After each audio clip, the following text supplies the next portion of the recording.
Kalau kamu gampang overthinking, ini kata stoik soal kendali. Kepalaku rasanya meledak. Pernah nggak kamu rebahan di tempat tidur, lampu sudah dimatikan, tapi otak justru mulai rapat akbar? Mulai dari, tadi aku salah ngomong gak ya? Kalau besok meeting kacau gimana? Sampai skenario absurd yang bahkan belum tentu terjadi. Selamat datang di klub para overthinker. Aku tahu rasanya. Semua pikiran itu seperti punya remote control yang gak mau berhenti. Memutar ulang kejadian masa lalu dan memutar trailer masa depan yang belum tentu datang.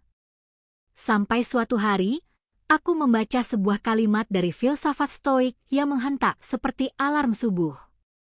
Ada hal yang berada dalam kendalimu. Ada hal yang tidak.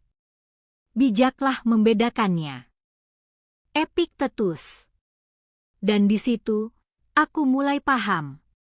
Mungkin, selama ini aku sibuk mencoba mengendalikan hal yang tidak pernah jadi milikku. Si tukang kontrol segalanya.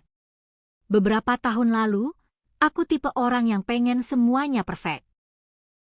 Presentasi harus tanpa cacat, chat harus dibalas dengan kata yang pas. Bahkan ekspresi orang pun harus sesuai ekspektasiku. Masalahnya, dunia nggak bekerja seperti itu.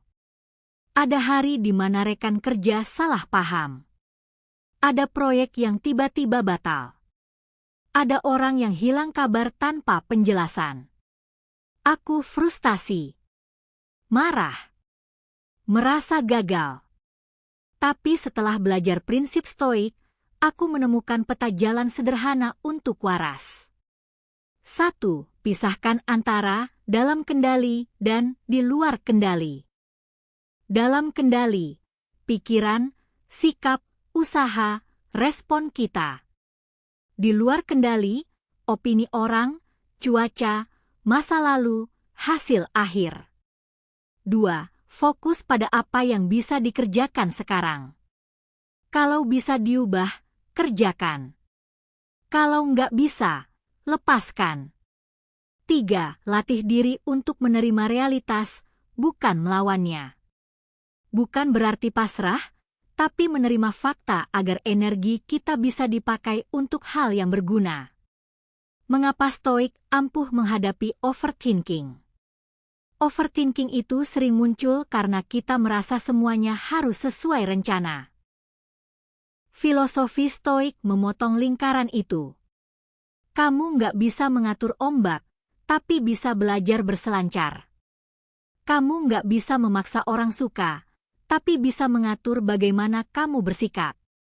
Begitu mulai fokus pada hal yang dalam kendali, pikiran jadi lebih ringan. Bukan karena masalah hilang, tapi karena kita nggak lagi memikul beban yang bukan milik kita. Pertanyaan yang mengusik. Sejak aku menerapkan ini, tidurku lebih nyenyak. Pikiran lebih lapang. Dan kalaupun masih overthinking, aku cepat sadar. Ini di bawah kendaliku, atau bukan? Kalau jawabannya bukan, aku biarkan pergi. Kalau jawabannya ya, aku bergerak. Sekarang, aku ingin tanya. Kalau kamu lagi kepikiran sesuatu malam ini, itu dalam kendalimu, atau bukan? Kalau kamu suka topik-topik seperti ini, tentang growth, mindset, dan kehidupan yang lebih terarah, jangan lupa subscribe, like, dan share ya.